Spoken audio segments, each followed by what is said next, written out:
So hi everyone, welcome to my आर्कियारिंग classes. So dear students, आज की हम इस वीडियो में बात करने वाले हैं प्रीपोजिशन और उसके यूजेस के बारे में, यानी कि यूज़ ऑफ प्रीपोजिशंस।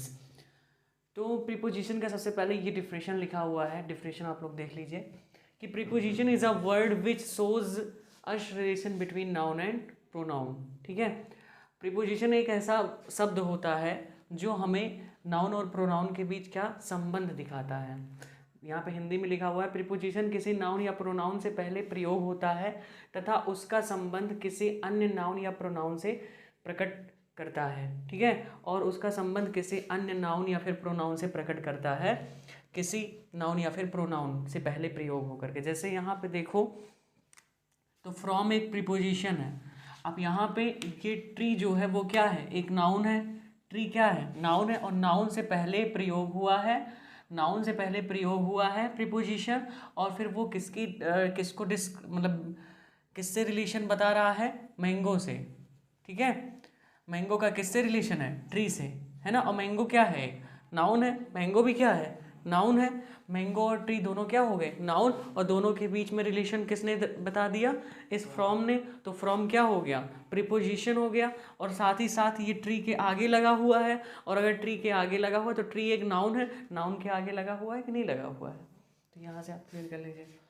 अब यहाँ पे ही जो है वो एक प्रोनाउन है, और आगरा जो है वो एक नाउन है। आगरा क्या है, नाउन, और ही क्या है, प्रोनाउन। तो ही के आगरा के आगे क्या लगा, टू।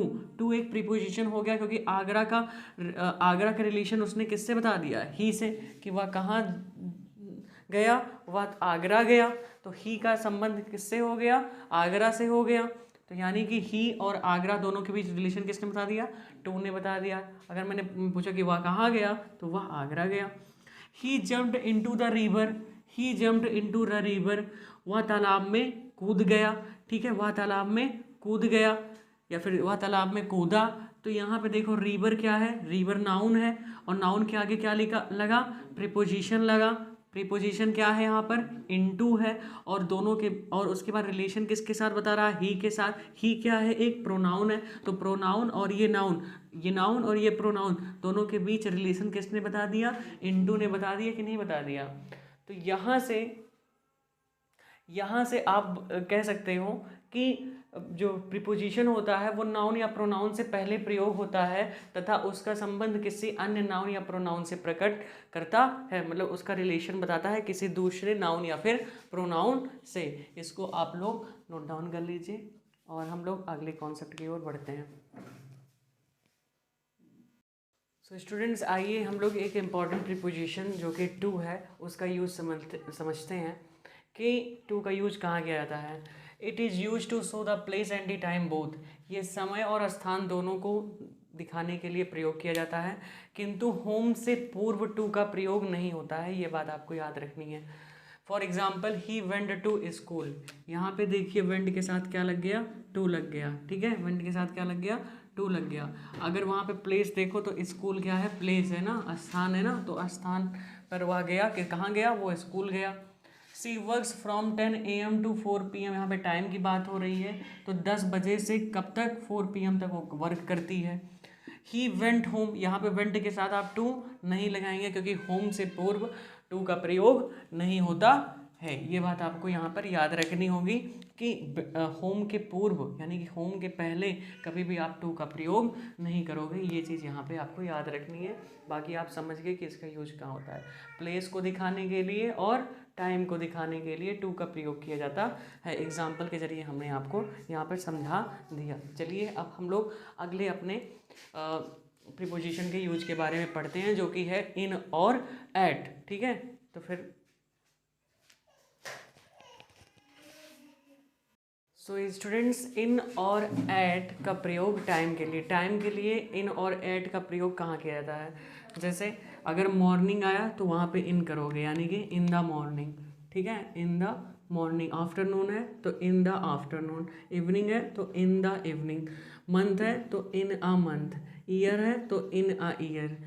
बड़े समय की बात हो रही है। ठीक है, मॉर्निंग में तुम्हें एग्जैक्ट टाइम नहीं पता है, यहाँ पे एट डॉन, ठीक, एट नून, ठीक, एट नाइट, ठीक, एट मिड डे, और एट 5 o'clock। एग्जैक्ट टाइम बताना होगा तो तुम्हारा एट, ठीक है, और नहीं पता है टाइमिंग कितने बजे की, मॉर्निंग कितने o'clock, तो तुम्हें इन लगाना है, ठीक है। ये सब वर्ड हैं, इन सब के वर्ड के साथ इन, और इन सब वर्ड के साथ dawn, noon, night, midday, इन सब के साथ एट का यूज़ होगा। इसको आप लोग अच्छे तरीके से लिख लीजिए, फिर हम अगले अपने कॉन्सेप्ट की ओर बढ़ते हैं। देखिए, अगर बात की जाती है कि इन और एट के प्रयोग की, तो वहाँ पे स्थान के लिए अगर देखा जाए तो अगर जैसे लार्ज सिटीज़ हों, कंट्रीज़ हों, कॉन्टिनेंट्स हों, तो वहाँ पर इन का यूज़ होता है, ठीक है। और अगर एग्जैक्ट प्लेस की बात करें या फिर छोटे शहर हों, तो वहाँ पे एट का यूज किया जाता है। जैसे एग्जाम्पल के जरिए हम लोग देख सकते हैं कि आई लिव एट जाना बाज़ार इन अयोध्या, ठीक है। तो जाना बाज़ार एक छोटा स्मॉल विलेज है, ठीक है, और वो की लार्ज सिटी अयोध्या में क्या है, इन्वॉल्व है, तो यहाँ पे इन लगा दिए और यहाँ पे क्या लगा दिए, एट लगा दिए। राजेश लिव्स इन लंदन, अब लंदन क्या है, एक लार्ज सिटी है और वहाँ पर इन लग गया, तो इसीलिए आई लिव इन इंडिया, ठीक है, ही लिव इन ब्राज़ील, है ना, I live in Asia continent, clear है। तो कॉन्टिनेंट जब इन सब की भी बात होगी तब आप इन लगाओगे। यहाँ पे लिखा गया है कि जनरली इनका यूज बड़े शहरों के लिए एवं एट का प्रयोग छोटे शहरों के लिए किया जाता है। लेकिन अगर हम बात करें कि एग्जैक्ट प्लेस आपको बतानी हो तो वहाँ पर आप एट का यूज करेंगे, ठीक है। जैसे मेरी पेंसिल जो है वो कॉर्नर पर पड़ी है, मेरी पेंसिल जो है वो कहाँ पड़ी है, कॉर्नर पे। तो अब कॉर्नर पर पड़ी है तो आप बोलोगे कि मेरी पेंसिल जो है कॉर्नर पे है, तो एट दी कॉर्नर लगाओगे, ठीक है। माई pencil is at the corner of the bench, clear है बात। तो ये आपको यहाँ पर ध्यान में रखना है। जैसे रमेश ऑफिस में है, तो Ramesh is at the office, ठीक है, Ramesh is at the office, Ramesh कहाँ है, ऑफिस पर, ऑफिस में है। तो अगर सेंस देखो तब तो में निकल रहा है, ठीक है, कि ऑफिस में है, लेकिन आप यूज क्या कर रहे हो, वहाँ पर ऐड कर रहे हो। तो ये बात क्लियर हो गई। तो एग्जैक्ट प्लेस अगर किसी का बताना हो कि कोई कहाँ पर है, एग्जैक्ट उसका स्थान बताना हो, तो वहाँ पर आपको ऐड का यूज करना होता है। जैसा आप लोग इसको नोट कर लें। सो स्टूडेंट्स देखिए, यहाँ पे बिफोर एवं एगो का प्रयोग आप लोग देख रहे हैं कि बिफोर का प्रयोग तब होता है जब एक घटना दूसरी से पहले हुई हो, तुलना होती है, एगो पूर्व में हुई घटना दिखाता है। जैसे एग्जाम्पल ले लो, Shyam reached school before Gita. अब श्याम जो है वो गीता से पहले स्कूल पहुंच गया, ठीक है, ठीक। अब यहाँ पे Shyam reached school before Geeta, तो श्याम और गीता के बीच क्या हो रही है, कंपैरिजन, यानी कि तुलना हो रही है कि कौन स्कूल पहले पहुँचा, श्याम पहले स्कूल पहुँचा। तो यहाँ पे किस चीज़ के बारे में बात हो रही है, कंपैरिजन के बारे में बात हो रही है। तो यहाँ पे कंपैरिजन आपको लगे, ठीक है, जब एक घटना जैसे ये स्कूल पहुँचा फिर दूसरी वाली हुई, तब गीता जो है आकर के स्कूल पहुँची। पहला इवेंट था कि श्याम जो है स्कूल पहुँच गया, फिर गीता आई, तो वो दूसरा इवेंट हो गया। तो पहले वाली इवेंट के होने के बाद दूसरा वाला इवेंट जब होगा तब वहाँ पर आप क्या यूज करेंगे, बिफोर। और सेकेंड वाले एग्जाम्पल में एगो का है, जहाँ पर ही केम टू आगरा 2 years एगो, एगो पूर्व में हुई घटना बताता है, वह ही केम टू आगरा 2 years एगो, यानी कि 2 साल पहले वो आगरा आया, ठीक है, यानी कि ही केम टू आगरा 2 years एगो, 2 साल पहले वो आगरा आया था। तो यहाँ पे अगर आप देखो तो एगो पूर्व में हुई घटना को बता रहा है कि नहीं, वह पूर्व में यानी कि पहले हो चुकी है, पहले हो चुकी है, ठीक है। तो यहाँ पर आप एगो का यूज करेंगे जब पूर्व में हुई घटना दिखाया जाता है, तो वहाँ पर एगो, और जहाँ कंपेरिजन होगा वहाँ पे बिफोर। और ये भी आप नोट कर लीजिए। फिर हम लोग फोर्थ पे पढ़ते हैं, फोर्थ पोजीशन।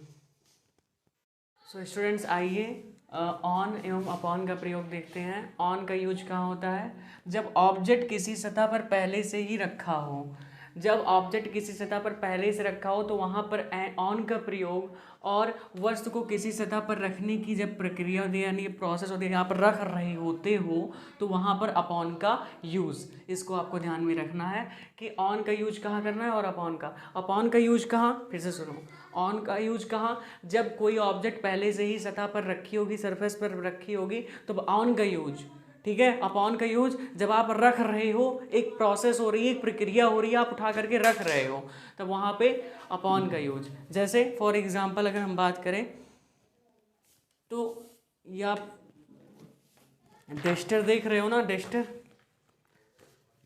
तो डस्टर अब पहले से ही रखी है, तो यहाँ पे हम बात करेंगे डस्टर पहले से ही इस पे रखी हुई है, तो डस्टर पहले से ही बुक पर रखी है, तब आप कहोगे, क्या कहोगे आप कहोगे कि the duster is on the book, ठीक है, पहले से इस पे रखी हुई है तो the duster is on the book. और जब आपको कहना होगा कि मैं इस पर डस्टर रख रहा हूँ, यानी कि मैं बुक पर डस्टर रख रहा हूँ, तो बोलोगे I am putting the duster upon the book, ठीक है। जब एक प्रक्रिया होगी तब वहाँ पर क्या यूज करोगे, अपॉन यूज करोगे, ठीक है। तो जब प्रक्रिया दिखानी होगी तो अपॉन का यूज, अब जब पहले से ही कोई ऑब्जेक्ट किसी ऑब्जेक्ट पर रखा होगा तो वहाँ पर ऑन का यूज, इसको आप यहाँ पर नोट डाउन कर लीजिए। सो स्टूडेंट्स, अब देखिए बिटवीन और एमंग का यूज, बिटवीन का यूज और एमंग का यूज। बिटवीन का यूज कहाँ, बिटवीन का प्रयोग दो के मध्य होता है, एमंग का प्रयोग दो से अधिक के मध्य होता है।